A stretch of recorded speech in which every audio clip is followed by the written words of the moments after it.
Well, the title of my sermon today is a one-off, and this is just sort of me musing. So I'm going to try to do it quickly, but I hope you can follow along because we're going to meander a little bit, just like a stream. You know, it rarely just sort of takes a straight shot. There's bends and eddies and movement in the stream, and in the same way, my sermon today is going to be like that. And frankly, life is like that sometimes. So let's go on this little journey together. My title is "What Got Us Here Is Not Going to Get Us There," and the basic idea of what I want to talk about is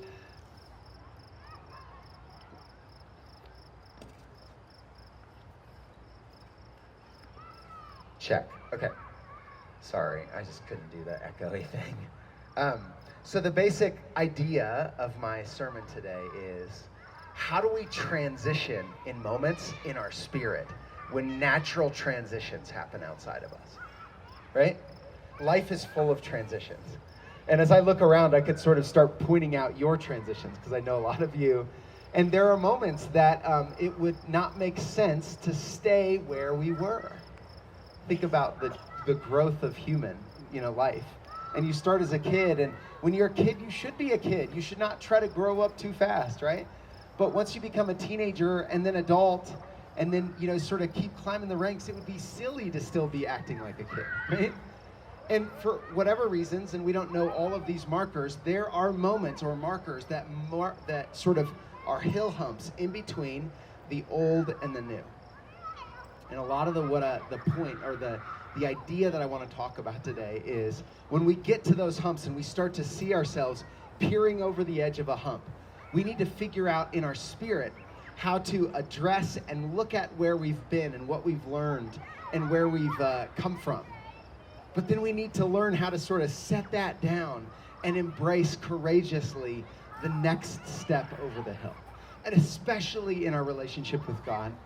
Ecclesiastes writer says, there is a season and a time for everything.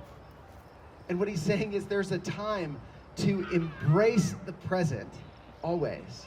And the present changes, right? As we live in the present, the challenges and the victories and the goals and the desires and the needs that we have, they change based on the present moment.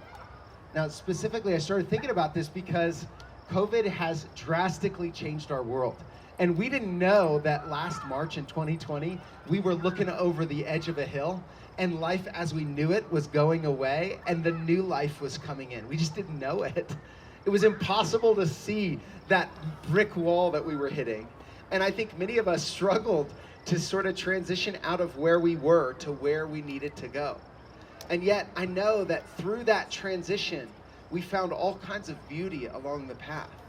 As we slowed down and as we found ourselves at home more, we were forced to confront things that we didn't know were in our lives. I mean, it was like the busyness and the noise started to weed itself out, and we saw new things about ourselves. And maybe I'm just speaking of myself here, but I think it's maybe true for some of you as well. Well, I think in terms of our culture and our time, we've hit another transitional moment.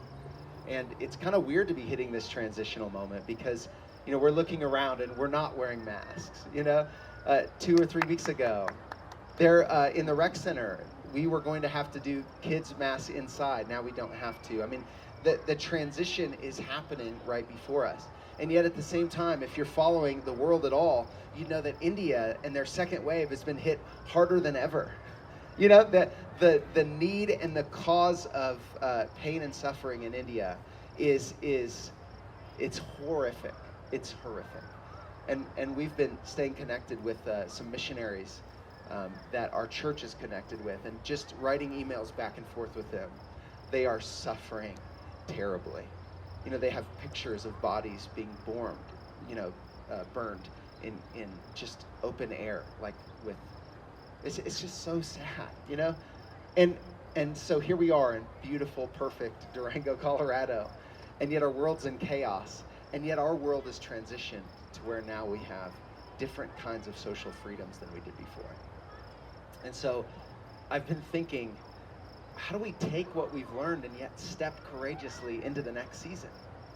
How do we mark this moment? And how do we think about where we're at in a way that involves God in all he's doing so that we're in step with him, listening to God instead of sort of just trying to constantly react to the next thing that's thrown our way. And so as I was thinking of this, I thought of the story in Joshua. And this story is the Joshua of it's sort of the second Exodus, if you will. As you may know the story in Scripture, we're going to be looking in Joshua 1 if you have a Bible and want to go there. But I'm going to kind of tell the backstory a little bit. The Israelites, as we follow their journey, ended up in slavery in Egypt for 500 years. And yet God had a plan to bring them out of that slavery. And he did through a guy named Moses. And during the pandemic, I studied Moses' life more than I ever had because I found so many similarities to his journey and mine. And it was like God gave him to me as a companion to help make sense of the next step along the way. Moses was a very, he kind of came from humble middle. I don't know how to say this right. He didn't come from humble beginnings. He was the Pharaoh's son, and he had everything going for him, but then he had this midlife crash or crisis at 40 that caused him to go to the desert and spend the next 40 years in sort of oblivion, irrelevant to culture and society. And yet through a bush, God called Moses to be the one who would lead the Jews out of Egypt. And you know the story, right? Like the 10 plagues and all the miracles, the Red Sea, and the wandering through the desert, and then Mount Sinai and the 10 Commandments, and the people that were beat down were now starting to become a people. But then through that, they got led, they made a wrong left turn, if you will, and they ended up in the desert even more. And 40 years later, Moses was 120 years, and that's where we pick up our story today. And he was this spiritual giant for the Israelites, and yet his time was over. And so the story, we pick it up in the end of Deuteronomy, and it says that Moses knew he was time to end his life, and that God was going to take him. And so he passed the baton to a guy named Joshua. And he looked at Joshua, and he tells him about 4 times at the end of Deuteronomy, Joshua, be strong and courageous, for the God that was with me is going to be the God that's with you. And then he goes up onto a hill or a mountain, and he dies. And what I've been thinking about is, what does it feel like to be Joshua at that moment? He was Moses' assistant for those 40 years in the desert. And he was the one that, basically went along with Moses, but he was always the guy that let Moses make all the shots. And now it was his turn to make the shots. I was thinking of this season in that context, thinking, in some ways, like when we step into a new season, we need to each ask God, what do you have for me in this next season? And a moment marker can be this transformative moment where we can look at it and say, is all I am who you want me to be, God? And so I find it so interesting that over and over these words, be strong and courageous, come up. And we're going to read the passage in Joshua 1 that starts with God saying to Moses, again, be strong and courageous. But I want to just tell you how they transition, and then we'll step back into our text for today. If you remember the story, Joshua comes to the people and says, okay, Moses is gone, and it's time for us to go take this promised land. And so he rallies the troops, and he gets the people, and they cross the Jordan River, and the Ark of the Covenant goes out in front of them and stands in the middle of this river, and the river dries up, and all of Israel crosses by. And at that moment, he does something that is so profound. It's the start of I think, helping us understand how to mark these moments. He says, for each tribe, I want you to go grab a giant boulder and bring it to the edge, and we're going to erect a pile of rocks to remember what God has done in this season. So they do. And I don't know how big the rocks were, but I think it's kind of an interesting story to just think of these priests gathering huge rocks and carrying them to the edge of the river and stacking them together. And there was just this giant ceremony where 500,000 people or more gathered around it, and they looked at these rocks and they said, this was a moment where God provided. I got to thinking of that because in some ways I think we need to build our own, those are called Ebenezers. We need to build our own Ebenezers in this moment. And I would encourage you to look back over the COVID season. I mean, if I was in control of what you did with your time, I would make you take a journal and start reflecting on the last 18 months and ask God, what have you done in my life through this pandemic? And through, I mean, not just the pandemic, but through everything you've used in these last 18 months. Not everything is pretty. There's been a lot of hardship. But my guess, in each of our lives, we can see ways that God has shown up. And in some ways, we need to erect our own little stone altars to remember what God has done. But for Joshua, he couldn't just sort of look back for Israelites, you know? They had to move forward into the promised land. And so they did a few interesting things. I'll just go over these briefly, but you might want to go over this. It's found in Joshua, the beginning. Just the beginning 5 chapters in Joshua. You can read this story. You may want to go over it and just think about the application for your life. First, they sent some spies again. And you might remember of the story of 12 spies that they sent 40 years ago. Remember that story where they sent them in and only 2 came back and said, hey, we can take this land. And 10 were filled with fear and said, we can't take this land. Well, it's interesting that Joshua sends out more spies, and these ones come back full of faith and say, God has given this land into us. And then we see in Joshua 4, just a couple later, that story of the 12 stones. And then later in verse 4, the scripture says that they saw Joshua the same way they saw Moses, meaning that Joshua had replaced. A new leader had come, and they looked at Joshua with the same kind of awe they had looked at Moses in the previous season. God had provided a new leader. And then, the last interesting story that I think is relevant is they circumcised all of the new soldiers, which, if you don't know what circumcision is, you can ask a parent, of a boy. But, it was a marker of this moment that the reason they had to do this is because all of the previous soldiers 40 years before, they had already been circumcised. But those were the soldiers that ended up wandering through the desert, the ones that had rejected God's promise for the new promised land. And so they had a new generation of soldiers that were ready and that they needed to sort of charge in together with. I bring this up because we need new people of faith to go after our city and our world. The world has been on hold, and we've been sitting and waiting, and in many ways we've been contemplating, and contemplating can be such a good thing with the Holy Spirit. And yet also action is required out of our lives, or it's invited. We can be salt and light to our earth. And so what I want to do is I want to just look at the words that God tells Joshua and then talk about how I think they're relevant for us. So again, think about the transitionary moment. Joshua, can you imagine being him? It's his time to lead. It's a new marker, and this is what God says to him. After the death of Moses, the servant of the Lord said to Joshua, son of Nun, Moses' assistant. By the way, this is Joshua 1:1. He said, Moses, my servant, is dead. Therefore, now arise and go over this Jordan, you and his people, into the land that I'm giving them to the people of Israel. Every place that the sole of your foot will tread upon, I will give to you, just as I promised to Moses. And then he lists the land that he's gonna give them. And then it says, just as God says to him, just as I was with Moses, I will be with you. I will not leave you or forsake you. Be strong and courageous, for you shall cause this people to inherit the land that I swore to their fathers to give them. Only be strong and courageous. Be careful to do everything according to the law that my servant commanded you. Do not turn from it to the right hand or the left, that you may have good success wherever you go.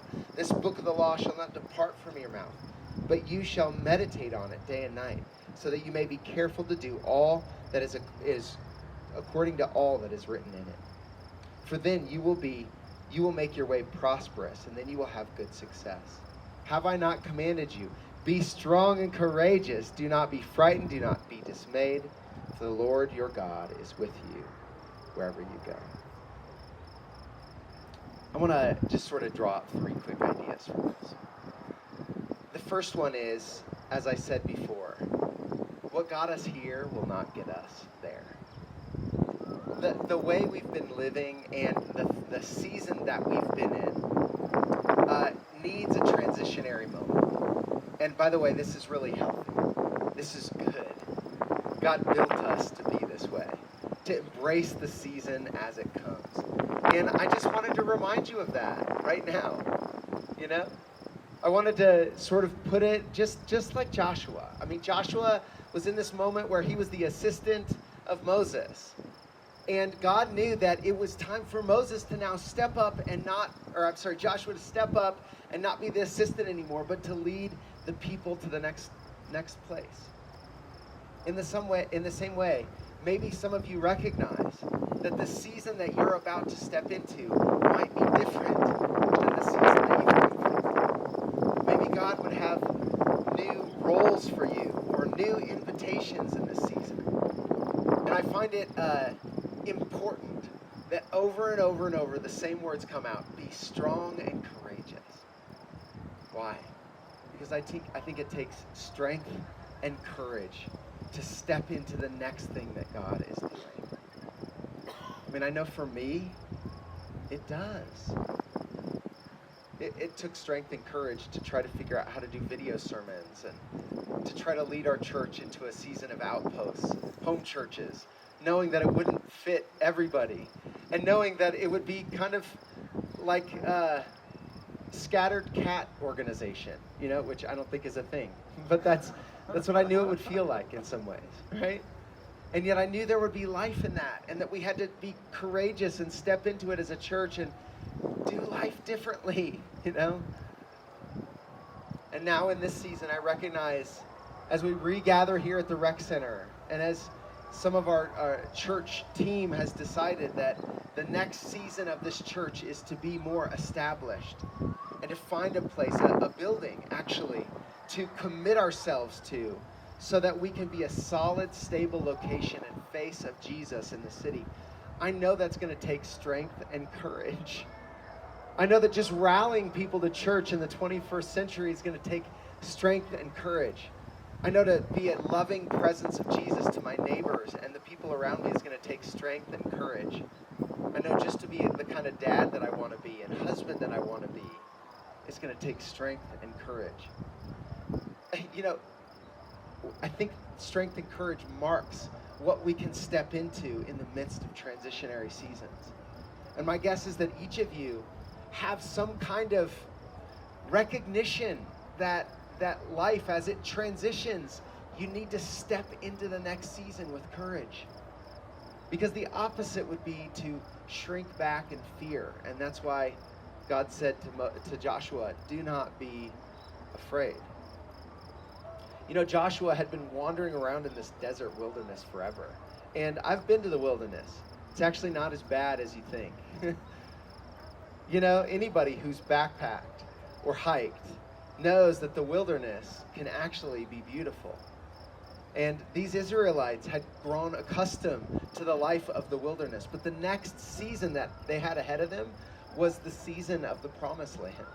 And they had to transition their mindset from accepting the current reality to pushing for the next opportunity. That can be hard. I had to look into this a little bit and try to figure out what strength and courage meant. You know, the Greek word, not Greek, Hebrew. The Old Testament was written in Hebrew. As it was written, these two words, here's what they mean. The first one is strength, is to grow firm, strong, or strengthen. It's actually a word that's used all over in the New Testament, 290 times. And it's a lot of times referred to like a root system or a foundation. So to be strong is not just physically to be a strong man and overpower, but it's to be settled, confident, courageous within your own skill set. It's to know who you are and to know what God's built you to do and to step into that. Frankly, I think this season has taught a lot of us how to be strong. We've had to fight through a number of things, a number of obstacles, a number of challenges. I think it's an opportunity to use that kind of settledness as we step forward into the next season. The courageous word is not actually used as much in the Hebrew, only 41 times, and it means to be stout, strong, or bold and alert. In fact, this word is really interesting because it can be translated made haste, prove strong, hardened, or even obstinate. You ever met an obstinate kid, or person who just would not give up? That's the kind of courageous meaning of this word that God said to Joshua. Never give up. I love that quote from Winston Churchill. Never, never, never, never, never give up. He said it to the Brits at the beginning of World War II. He said, look, we're going to be backed into a corner. We're not going to have a lot of options, but we are never, never, never, never, never going to give up. In the same way, that's the kind of courage that the Lord was talking to Joshua about. He was saying, one, be strong, be settled, know who you are. And then as you act out of that center of confidence, never give up on that course. I love this word, finding it in other places. In one place it's found, the courageous word is found in Ruth. And this word is used in verse 18 about when Naomi saw that Ruth was never going to give up on her. You remember the story? Naomi had tried to get Ruth to go back to her people, and Ruth would not give up being with Naomi. And so she said, well, I guess I'm going to stick with it. I guess I'm going to let her come along.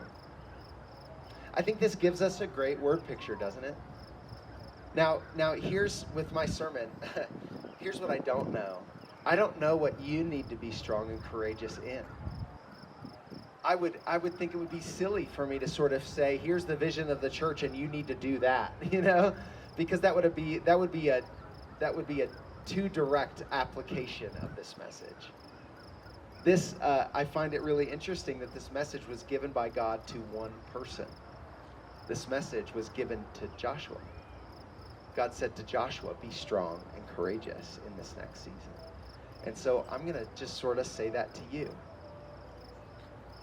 Friends, I'm inviting you to be strong and courageous as we step forward into the 21st century, 2021 of June.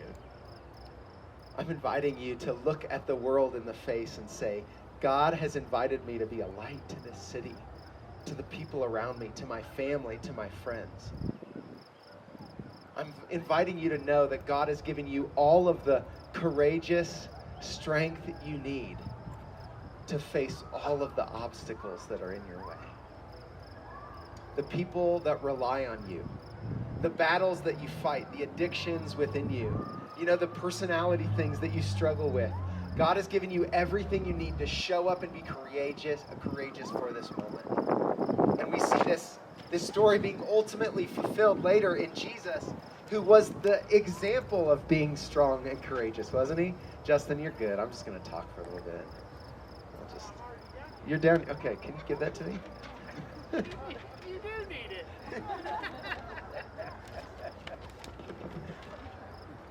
Where was I? Deuteronomy?